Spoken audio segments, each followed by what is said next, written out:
Okay, so I've made a video talking about the GFL in this past week or two. And that was prior to the draft, and it was prior to more information. He went on a town hall, the owner, CEO, Darren Owen, went on a town hall interview with Mike Heck and talked about an hour, answered questions from the community, answered his questions, and then went on Ariel Helwani post the draft. And I figured I would give you some details from what I thought was interesting from the interview, and then go over their draft, who's on the roster, how the draft happened, stuff like that. Information you might be curious about. So let's hop into it. Okay, so the first thing I want to talk about are each of these rosters. Now, apparently the draft was exposed. It wasn't really a draft, and they kind of have control over every single team, which is 6 of them.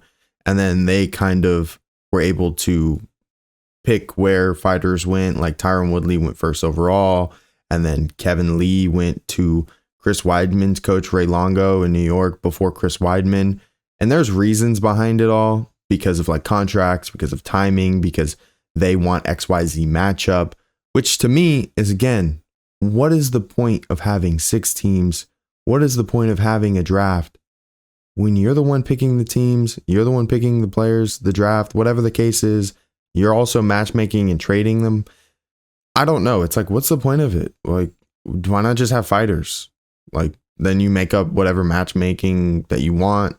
Then there's no structure to it. There's no team. You could just do whatever the hell you want. But that's just my perspective of it. This is Team London. We have Tanner Bozier, Stuart Austin as heavyweights.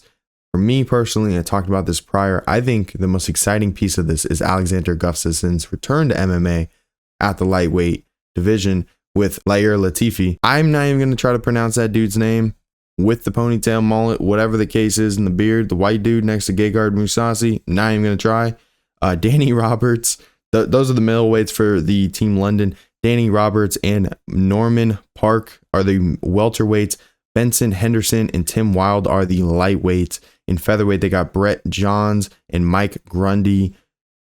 Bantamweights for the men's is Cameron Else and Josh Hill. Bantamweight for the women's is Penny Kinzad and Julia Budd.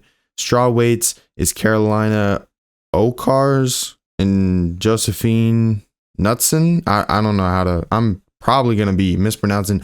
I pronounced Tsarukian. It's apparently Sarukian. Who fucking cares? I guess they care. I'm trying my best. Okay. All right. Kelly Stratton, Chiara Penko. Those are the atomweights, which, keep in mind, every single one of these weight classes aren't even the weight class that they say they are, because it's more like one championship, where welterweight is really like 185. Lightweight's really 165 or whatever the hell that they want to weigh in at. It's not the exact 155 lightweight for UFC. Like, these are a little different. They're trying to combat weight cutting. They're trying to combat with more catch weights. They're trying to change that and alter the sport. Not against that. I think that's actually very, very good. But you're going to bring some confusion based on that. And then they said that they were going to call them, like, let's say that they were a middleweight in the UFC, but they're really fighting at lightweight. Then they're going to call them a middleweight. Some things like that just don't make sense to me. But that's the London team roster. Hey, low key, Team Dubai's actually, they got a pretty solid roster. I ain't gonna lie to you. I know Team London. Look, I ain't gonna act like I know everybody. I don't know everybody. All right, I ain't gonna act like I do. But Team London, bro, or not Team London. I'm talking about Team Dubai. Bro, Todd Duffy, that's not bad at heavyweight. Then Ali Asaev. Again, trying my best. Ronnie Marks and Omari Akhmedov at light heavyweight. Luke Rockhold, Derek Brunson. Obviously, I think everyone kind of knows who they are. Then we got, again, welterweights, well-known, Tyron Woodley, Abubakar Nurmagomedov, okay? The Dagestani gangster is here. Then Damir Ismagulov and Tafik Musayev at lightweight. Yeah, I'm doing the best I can. I really am. Not even going to try the featherweight dude. Adalet Nurmatov. Okay. Most of these I can barely pronounce. You see the rest of them. We're going to go to the next one. This is Miami team roster. JDS, and Robles Despaigne at heavyweight. I thought Robles was going to be a top draft pick because he's younger. He's a prospect. He's got multiple KOs in karate combat, and he's got KOs in the UFC. Obviously, the grappling didn't really work out in his favor, but he is still an exciting fighter, which I wasn't surprised to see him get picked. Just surprised to see JDS get picked over him, but that's all because of name and money. Thiago Santos, Felipe Lins, that's not bad light heavyweight either, okay? So far, Yoel Romero, Hector Lombard, okay. Glyson Tebow, Delan Taylor, Anthony Pettis, Jeremy Stevens. Interesting because he just was with BKFC. Andre Harrison, Charles Rosa, Marlon Moraes, Eric Shelton. This has got to be the most, not stacked team, but the most, I would say, well-known to me so far. Kat Zingano, that's pretty good. Myra, not even going to try to pronounce that. Paige Van Zant's on here. No, I know how a lot of people feel about Paige. Very controversial. Don't even know how to pronounce the last two women. Obviously, Kayla something. Don't even know how to pronounce it. But I would say Team Miami. Team Miami is close on here. But I really love Luke. I really love the welterweight and middleweight division. I like Todd Duffy. Other than that, Team Miami's got it up right now. I mean, obviously, Santos, Thiago Santos, Felipe Lins, Despaigne, Yoel. I mean, they got names. Just how well are they going to perform? I still think Pettis can perform well. Obviously, we just saw Jeremy Stevens break Eddie Alvarez's jaw at BKFC Knucklemania 5. There are some legends. Marlon Moraes. We'll see. Kat. I mean, we'll see how it goes. Paige. I mean, she's not necessarily a legend, but a well-known name. Team New York. Got Alexia Linick. Not bad. OSP. Devin Clark. Chris Weidman. Philip Haas. Dylan Dennis is on Team New York. And Kevin Lee. That was their first round draft pick. Obviously, Neiman Gracie. Holly Holm is on this roster. Okay. Interesting. I know that they, obviously they released her. So this is where she went. Fabricio Werdum. I don't know why he even got drafted. He's been in the, I think fucking like quarter of these names have been in the antitrust lawsuit with the UFC or something like that. Mauricio Bruno, I think he was in the PFL. Pretty sure. Douglas Lima, a lot of Bellator people from the merger. Patricky Pitbull, Alex Cowboy. Okay. I'm still thinking Team Miami might be the best team. Low key. Team Miami got a really solid roster. Name-wise. Frank Mir. Andrei Arlovsky. I'll be honest with you. Frank Mir? Like, dude's got one arm? He got drafted? Am I crazy? Did he get it fixed? I know he's on the podcast. Jackson, I don't remember him talking about it getting fixed. I remember him saying that he still had some problems and he wishes he was still able to fight. I could be wrong on that, though. Obviously, nobody at light heavyweight with Da-Woon Jung. I guess that's got to be the Rashad Evans issue here. Grant Neal, Uriah Hall. Interesting. Maybe Uriah Hall, Chris Weidman. I know Chris Weidman's been wanting that Luke Rockhold rematch. Lorenz Larkin is here.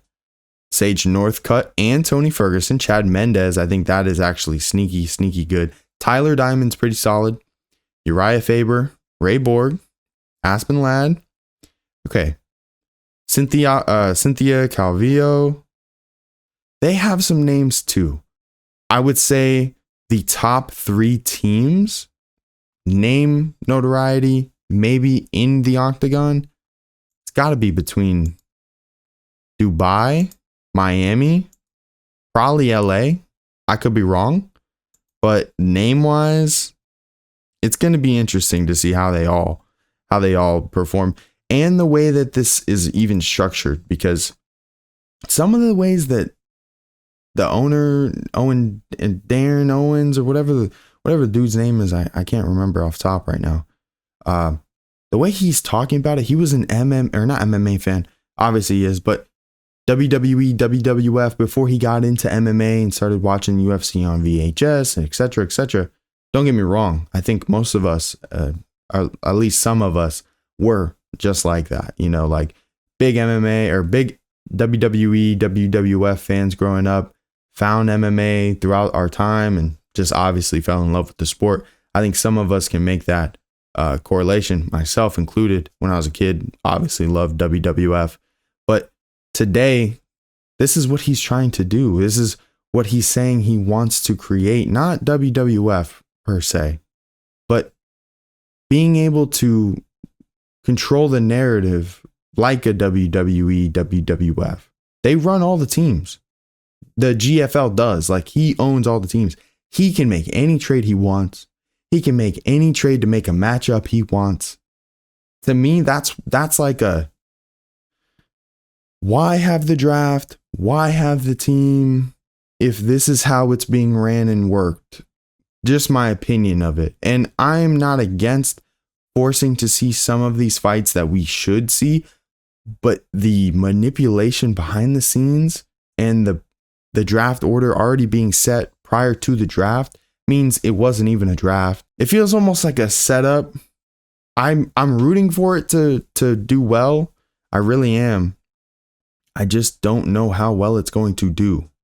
I love that Ben Rothwell explained his days in the IFL, where like the team members were in that gym, everyone was in that gym working together, and they were in the location of that team, and they were in the gym in that area. So they were able to generate a lot of people in the local area to then come out to the shows. So the shows did well. It's just the fact they're not doing some of that, where these fighters don't have to be in Team London. They don't have to be in LA, Miami, etc. Now, what the owner, Darren Owens, is talking about doing is being able to orchestrate and put people in those areas and trade them to those teams, or at least force them to be on those teams. But you don't have to go and train with that coach. You don't have to go and train in that area.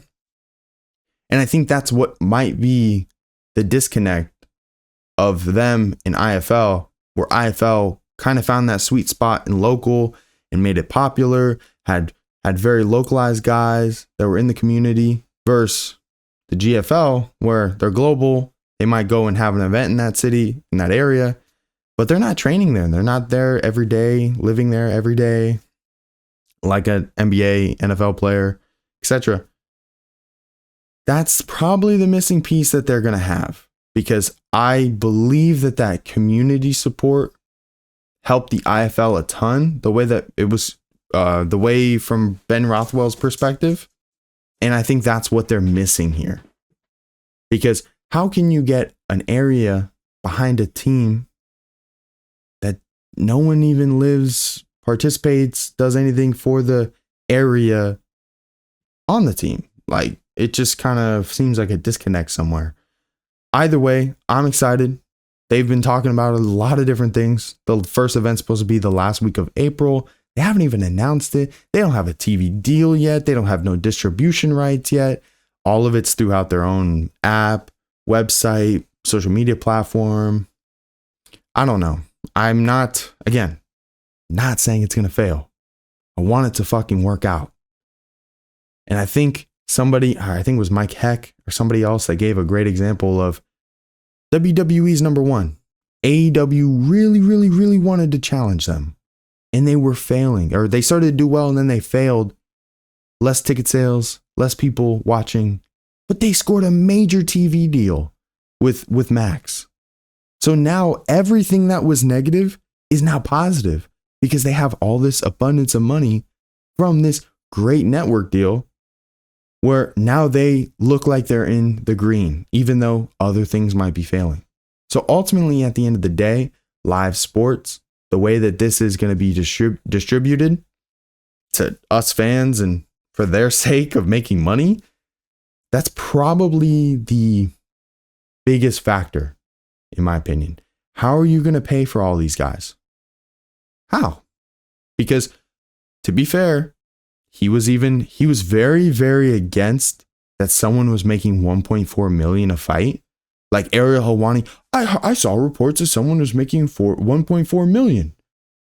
He was so against that, and then turned around and said, I know that there are some people that are over 1 million, maybe even a 1.2. The way you talked made it seem like it wasn't even close. It wasn't even possible. It wasn't even a chance. But you're paying a good amount of people over $1 million a fight for these big names, for these younger stars, in hopes of these younger stars being able to surpass them. You better fucking hope, because BKFC with Dave Feldman, PFL with Don Davis, UFC with Dana White, every single promoter who gets into this business, they know the game. They know how, well, don't get me wrong, not at first, but over time, they understand how difficult it is. So for someone to just waltz in, say, oh yeah, because I have a spreadsheet and I have a formula that's going to work, doesn't always mean that it's going to go to plan. So I, again, am hoping, wishing, wanting for this to work out. I just don't know how realistic it's going to be. I really hope that their plan works out. I really hope that they figure it out and are able to expand and continue building on this. But it's very interesting to see where it could go. Obviously, infant stages, a lot of changes are going to be made if it continues. But they plan on having at least 3 events every weekend. What they're trying to do is kind of be like the NFL offseason and take that place where they're going to have like a Saturday, Sunday, and a Monday event, which I think is also another interesting like point of it, because you're going to rent out an area for 3 weeks or 3 days, have multiple cards. That means you're going to have multiple events in the same area in the same weekend. I just don't know how reasonable that is going to be. I just don't. But it's interesting to see how it's going to all pan out. Apparently it's supposed to be 6 fights. And then like September is supposed to be the championship or something like that. I could be wrong on that timeline. Either way, stay tuned. We'll talk about it more here. Went over the roster, went over the draft, went over the perspective I feel from the owner. Hope y'all enjoyed. Let me know what your favorite fighter here is. Again, Alex Gustafsson. He's probably the most exciting piece for me out of this whole draft, other than obviously Dylan Danis. I think everyone, I'm just kidding. But I'll talk to y'all later. Have a good one. See ya. And good luck, GFL.